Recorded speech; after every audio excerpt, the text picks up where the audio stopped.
1985, the most famous car in movie history needed to hit 88 miles per hour to travel through time. In real life, the DeLorean could barely get there. 0 to 60 took nearly 10 seconds. The quarter mile? 17 seconds flat at 79 miles per hour. The culprit was a French-Swedish V6 that was never supposed to exist in this car, built by a committee of 3 companies who couldn't agree on what it should be, and shoved into the back of a sports car designed by one of the greatest automotive minds of the 20th century. This is the story of how a compromised engine helped kill a dream and then accidentally became immortal. To understand how the DeLorean ended up with the wrong engine, you have to understand the man who built it. John Zachary DeLorean was born in Detroit in 1925, the eldest of 4 sons. His father was a Romanian immigrant who worked in a Ford foundry. The family didn't have much. What they had was Detroit, which in the 40s and 50s meant one thing: cars.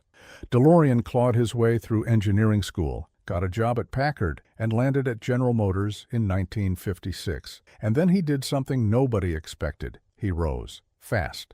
By his mid-40s, he was the youngest division head in GM history. He ran Pontiac. He helped create the GTO, arguably the car that launched the entire muscle car era. He oversaw the Firebird. He developed the Grand Prix. He moved to Chevrolet, the Crown Jewel division. He became a vice president. He held over 200 patents. The man wasn't just talented. He was a force of nature. He was also the opposite of a typical GM executive. He wore his hair long. He dated actresses and models. He drove fast cars to work while his colleagues drove company sedans. He showed up to meetings in leather jackets while everyone else wore gray flannel. He once described GM's culture as a system that rewarded mediocrity and punished innovation.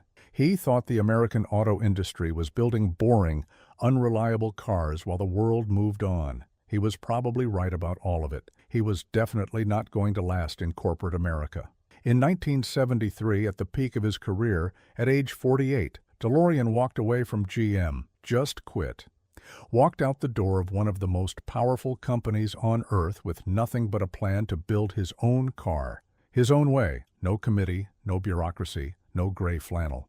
The automotive press couldn't believe it. The youngest division chief in GM history, walking away from a clear path to the presidency of the company. But DeLorean didn't want to run General Motors. He wanted to beat them. The vision was radical. A mid-engine, 2-seat sports car with gull-wing doors and a body made of brushed stainless steel. No paint. The steel was the finish. It would be safe, fuel-efficient, and beautiful. The chassis would use a revolutionary material called elastic reservoir molding, lighter and cheaper than traditional construction. The designer? Giorgetto Giugiaro, one of the most celebrated automotive designers alive, the man behind the Lotus Esprit, the BMW M1, the Volkswagen Golf. The target price was $12,000. That's where the DMC-12 designation came from. $12,000 for a futuristic sports car from the man who invented the GTO. On paper, it was irresistible. DeLorean needed $175 million to make it happen. He convinced celebrities like Johnny Carson and Sammy Davis Jr. to invest. He pitched governments. He charmed everyone he met. The DeLorean Motor Company was founded in 1975, and the race to build the car began. The problem was the engine, and this is where things go sideways. The first prototype was completed in October of 1976 by William T. Collins, formerly chief engineer at Pontiac, one of DeLorean's old colleagues from the GM days. Collins built it as a proper mid-engine layout. It was initially called the DSV-1, the DeLorean Safety Vehicle. It looked right. The proportions worked. The engineering was ambitious, but everything underneath the skin was about to change, multiple times. DeLorean's original plan called for a Wankel rotary engine mounted in the middle of the car, similar to the Mercedes-Benz C111 experimental prototype. Forward-thinking, elegant, and it fell apart immediately. The rotary was supposed to come from Comotor, a joint venture between Citroën and NSU, but Comotor collapsed. The rotary supply dried up. Mazda made rotaries too, but DeLorean couldn't secure a reliable supply. So, Plan B. The next candidate was the Ford Cologne V6. Solid, proven, widely available. But DeLorean decided it wasn't modern enough. He wanted something more European, more sophisticated. He shelved the Ford. Then came the Citroën CX drivetrain with its 2-liter inline-4. This actually made it into prototype work. Problem was, 2 liters wasn't enough power for a car getting heavier with every revision. The elastic reservoir molding turned out to be unsuitable. Weight was climbing. When DeLorean told Citroën he planned to turbocharge their engine, Citroën's response was essentially, find another engine. They didn't want the liability, so by the late 70s, DeLorean had burned through a rotary, a Ford V6, and a Citroën 4-cylinder, 3 engines, 3 dead ends. The car was years behind schedule. Investors were nervous, and the British government, which had offered over £100 million to build the factory in Northern Ireland as a way to create jobs during the Troubles, was watching closely. Consultants had estimated DeLorean had only a 1 in 10 chance of success. They funded it anyway. DeLorean needed an engine. Yesterday. Enter the PRV. The PRV V6 has one of the strangest origin stories in automotive history. It started in 1966 when Peugeot and Renault signed a cooperative agreement to develop shared components. Neither company could afford a large engine alone. In 1969, they built a factory in Douvrin, a small town near Lens in northern France. 2 years later, Volvo joined. The Swedish automaker needed a replacement for its aging inline-6. 3 companies, 2 countries, 1 engine. They created a joint venture called Société Franco-Suédoise des Moteurs PRV Peugeot, Renault, Volvo. Each owned an equal share. The name tells you everything about how this engine was designed, by committee. Now here's the thing. The PRV was never supposed to be a V6. The original plan was a 3.5-liter V8, a proper grand touring engine for European luxury cars that could finally compete with the big German and British sedans on their own terms. The engineering was underway. The factory was being built. Tooling was being ordered. Then the 1973 oil crisis hit like a freight train. Fuel prices skyrocketed practically overnight. European governments started taxing engines over 2.8 liters. The American market, which all 3 companies wanted to crack, was suddenly demanding fuel economy over power. A thirsty V8 was the last thing anyone wanted. So PRV did what committees do. They compromised. They chopped 2 cylinders off the V8 and called it a V6. The factory in Douvrin, already under construction for the larger engine, was retooled. Machinery for assembly arrived in June of 1973. Buildings were finished by January of 1974. This decision haunted the engine for its entire 24-year life. Because when you take a V8 and remove 2 cylinders, you don't get a proper V6. You get a V8 with 2 cylinders missing. The bank stayed at 90 degrees, which is perfect for a V8, but wrong for a V6. A proper V6 uses 60-degree bank angles for even firing intervals. The PRV's 90-degree layout meant uneven firing. Power pulses alternated between 90 and 150 degrees of crankshaft rotation instead of an even 120. The engine had a distinctive lumpy loping idle. It didn't rev cleanly. Compared to the silky BMW inline-6s or the gorgeous Alfa Romeo Busso V6 of the same era, both of which sang through the rev range, the PRV felt rough and unrefined. The first generation didn't even have offset crank pins to smooth things out. They just left it. An engine that literally sounded like it was missing something. Because it was. The first PRV engines debuted on October 3, 1974, in the Volvo 264. The initial version displaced 2.7 liters and made about 125 horsepower with 3 twin-barrel carburetors. Adequate for a Volvo sedan, for a Renault 30, for a Peugeot 604. Comfortable, heavy European highway cruisers. The PRV was fine in that role. Smooth enough at cruise, reliable for commuting.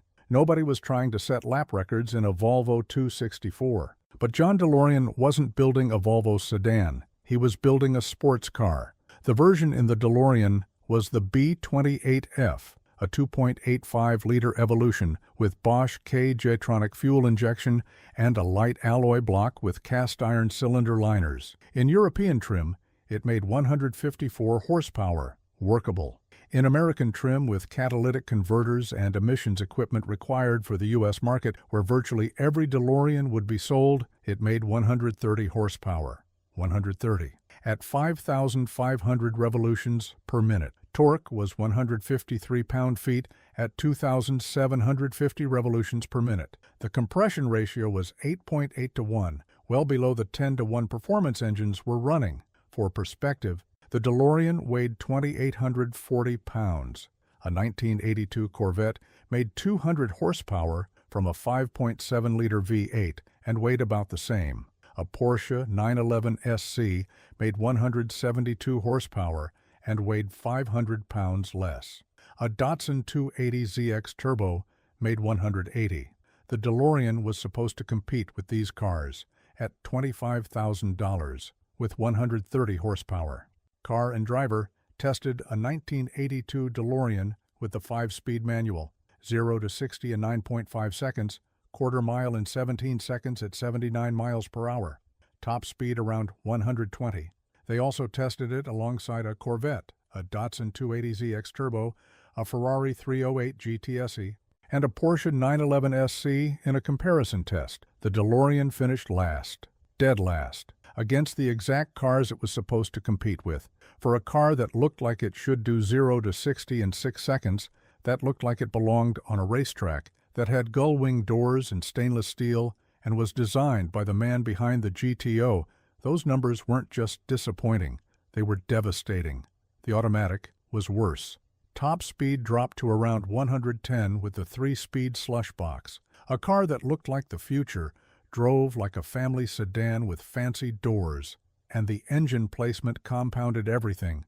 When Colin Chapman of Lotus was brought in to re-engineer the car after the elastic reservoir molding, and other plans collapsed, the PRV was too long for the mid-engine position. So Chapman's team moved it behind the rear axle. Rear engine, not mid-engine. Like a Porsche 911 but without decades of chassis development to tame the weight distribution. The DeLorean used a steel backbone chassis similar to the Lotus Esprit, with 4-wheel independent suspension, but it was tail-heavy, prone to lift-off oversteer, not enough power and tricky handling. The sports car everyone anticipated arrived as a disappointment, a gorgeous stainless steel gull-wing door disappointment. If you're enjoying this, hit subscribe. We cover stuff like this every week. Okay, back to it. So how did this sedan engine struggle so badly in a sports car? The technical details reveal the depth of the compromise. The PRV's aluminum block used cast iron liners in a 90-degree V. Bore was 91 millimeters. Stroke was 73, that's over square, which typically favors high RPM power. But the PRV never exploited that. The single overhead camshaft per bank, with just 2 valves per cylinder, limited airflow at higher RPM. The cross-flow hemispherical chambers were decent, but the valve train was the bottleneck. The engine couldn't breathe at speed. It made modest power in the mid-range, peaked early, and gave up. It didn't want to rev. It didn't reward being pushed. The Bosch K-Jetronic continuous mechanical fuel injection was reliable, but unresponsive for performance. It metered fuel through a sensor plate, measuring airflow, precise enough for emissions compliance, not responsive enough for a sports car. Throttle response was adequate. For a $25,000 car, adequate is a death sentence. The cooling system posed unique challenges. Engine in the rear, radiator up front. Coolant lines ran the entire length of the car through twin thermostatically controlled electric fans. The system worked, usually, but the complexity and length created multiple failure points. Coolant leaks became a common ownership headache. The 5-speed manual transmission was the obvious better choice. The 3-speed automatic was a concession to buyers who expected not to shift their own gears. Mating a 3-speed auto to 130 horsepower in a 2,800-pound car was cruel. The automatic DeLorean accelerated like it was apologizing for existing. The uneven firing order defined the PRV's character. In a 60-degree V6, combustion events are evenly spaced at 120 degrees. In the PRV's 90-degree layout, intervals alternated between 90 and 150 degrees. The engine didn't purr. It didn't snarl. It loped. Mechanics who worked on Volvos with the same engine called it an acquired taste. Renault fixed this in 1984 with split crank pins in the second-generation PRV. That engine made 182 horsepower and actually sounded good. But that was 2 years after the DeLorean factory closed. Too late. The irony is that the PRV wasn't a bad engine in the right application. 24-year production run, 970,315 units built by the time the last one rolled off the Douvrin line on June 15, 1998. It powered everything from Peugeot sedans to Volvo wagons to the Lancia Thema to the Eagle Premier. Turbocharged versions made serious power. The Renault Alpine GTA Turbo made 182 horsepower. The Peugeot 605 and Citroën XM got 24-valve 3-liter versions making 200. And the Venturi 600 LM, a Le Mans racing car, extracted over 600 horsepower from a twin turbocharged 3-liter PRV 600 from the same engine family that made 130 in the DeLorean. The road-going Venturi 400 GT made over 400 horsepower from the same architecture. The potential was always there, buried inside that compromised design. It just never reached the DMC-12. People tried. Legend Industries in New York developed a twin-turbo kit. Engineer Chris Theodore, later a major figure at Chrysler and Ford, led the work. His colleague Fred Dellis handled the business side. One day in May of 1980, Theodore was sitting at his desk in Chrysler's Highland Park Engineering Center when the phone rang. It was DeLorean's people. They wanted turbocharging. Theodore and Dellis flew to New York to pitch the concept, and the deal came together almost too easily. DeLorean agreed on the spot. Legend would handle all engineering, development, and tooling at their own cost, amortized into the piece price. On the dyno, the modified PRV made 175 horsepower and over 250 pound-feet of torque without intercoolers. They also discovered the PRV was, in Theodore's words, rather fragile and would need internal upgrades to handle sustained boost. They demonstrated the twin-turbo car at a track event for John DeLorean, alongside Zora Arkus Duntov, the legendary father of the Corvette. They ran instrumented quarter-mile tests comparing naturally aspirated and turbocharged cars, then turned everyone loose for hot laps. Arkus Duntov was so impressed he pulled Theodore aside, unrolled blueprints on the timing stand, and showed him his proposal for an all-wheel drive DeLorean to pair with the turbo. The purchase order was increased to 7,000 units. The car was finally going to get the heart it deserved. It never happened. By early 1982, the company was hemorrhaging money. The car launched at $25,000, more than double the $12,000 target. By the end of production, the sticker would climb to $34,000. For context, the average new car in America cost about $10,000. A Corvette was $18,000. 7,000 vehicles sat unsold. The break-even was 10 to 12,000 units. Actual sales were around 6,000. The Dunmurry factory outside Belfast, a 6-building complex covering 660,000 square feet, had been built in just 16 months. Construction began in October of 1978, managed by Gerald Mooney and constructed by local firms. It included its own test track where every car was driven before shipment. At its peak, 2,500 workers were employed there, and at one point, over 1,600 of them worked 6- or 7-day weeks as DeLorean pushed for over 400 cars per week. Most had never worked in automotive manufacturing. Many had never held any job before, coming from communities ravaged by the Troubles and economic stagnation. They were eager and hard-working, but they were learning on the job, and it showed. Quality problems plagued early cars. The gull-wing doors, developed with Grumman Aerospace using cryogenically preset torsion bars and nitrogen-charged struts, didn't always seal against weather strips. Electrical gremlins were common. Small cutout windows in the doors necessary because full-size windows wouldn't retract into the short door panels, amplified the feeling of being in something that wasn't quite finished. Dealers refused warranty work because they weren't being reimbursed. By 1982, the workforce had gained experience and quality improved dramatically, but the reputation damage was done. Margaret Thatcher ordered DeLorean to find private investment. The SEC blocked a stock offering that might have raised $27 million. DeLorean was $17 million in debt with no clear path forward. Then it got worse. On October 19, 1982, John DeLorean walked into a hotel room near Los Angeles International Airport. FBI informant James Hoffman had told him this meeting could save his company. In the room was a suitcase containing 55 pounds of cocaine. DeLorean was arrested, charged with conspiracy to traffic $24 million of cocaine. The video was broadcast nationally. He reportedly called the contents good as gold before an FBI agent walked in and announced the arrest. If convicted, he faced 60 years. Hours before, the British government had announced the plant closure. A week later, DMC filed for bankruptcy. 2,500 people lost their jobs. Over £100 million in investment vanished. The turbo program died. The all-wheel drive program died. Everything died with the company. The case was complicated. Hoffman was a career criminal and convicted drug trafficker who had approached DeLorean, not the reverse. He barely knew the man, but understood he was financially desperate. DeLorean's attorney, Howard Weitzman, proved the FBI had targeted a man with zero criminal history simply because he was known to be vulnerable.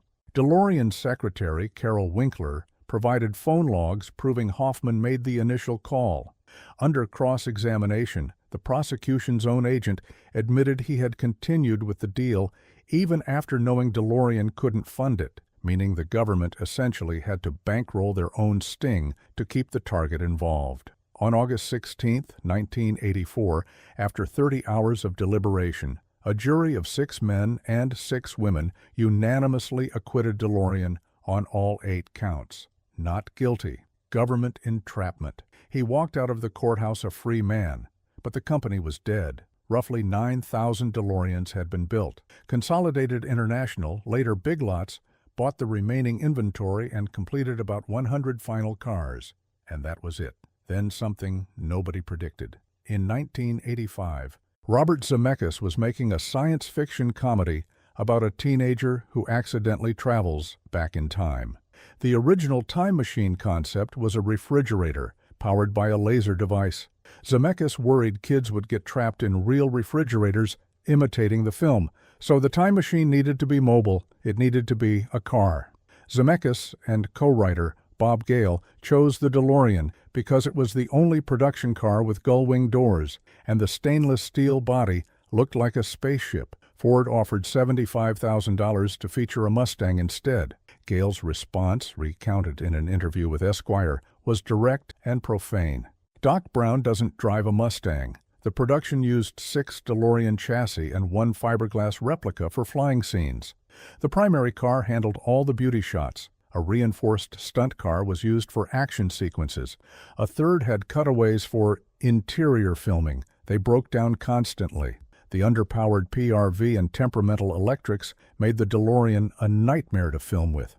Bob Gale later said the car looked cool on film, but was by no means a performance car, and that components would break mid-scene.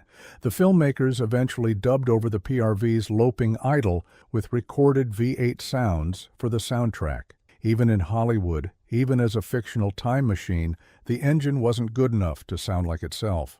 Back to the Future became the highest-grossing film of 1985. And here's the final irony. The time travel threshold was 88 miles per hour. In the movie's tense scenes, the DeLorean struggles to reach that speed. The engine strains. The speedometer climbs slowly. The audience holds its breath. It was supposed to be dramatic tension. In reality, it was just accurate. The movie made the car immortal. A commercial failure powered by a committee-designed engine became the most iconic automobile in film history. Today, DeLoreans in good condition sell for $40,000 to $80,000, depending on mileage and originality. About 6,500 are estimated to still exist worldwide. A company in Humble, Texas, founded by Liverpool-born mechanic Stephen Wynn in 1995, acquired some 4 million remaining parts and has been rebuilding and servicing DeLoreans ever since. Some of the storage bins in the Texas facility are the same ones that once stood in the Dunmurry factory. Wynn's company can essentially build a DeLorean from the ground up using original new old stock parts. The hero car from the first film was restored in 2012 and placed on permanent display at the Peterson Automotive Museum in Los Angeles. It was added to the National Historic Vehicle Register, joining fewer than 30 other vehicles considered historically significant by the United States Department of the Interior. John DeLorean himself wrote to Bob Gale to thank him for immortalizing the car. The man whose dream had been destroyed watched it become legend on screen. DeLorean spent his remaining years fighting nearly 40 lawsuits stemming from the company's collapse. He declared personal bankruptcy in 1999. He was forced to sell his 434-acre estate in Bedminster, New Jersey. Donald Trump bought it and turned it into a golf course. In his final years, DeLorean designed and sold watches, eyeglasses, and sunglasses, always talking about relaunching his car company, always looking for one more investor, one more chance. He never got it. He died in March of 2005 at age 80 from complications of a stroke. The Dunmurry factory, where his dream was built and buried, is now an industrial estate housing about 20 different businesses. The test track still exists. The PRV V6 was the wrong engine in the wrong car at the wrong time.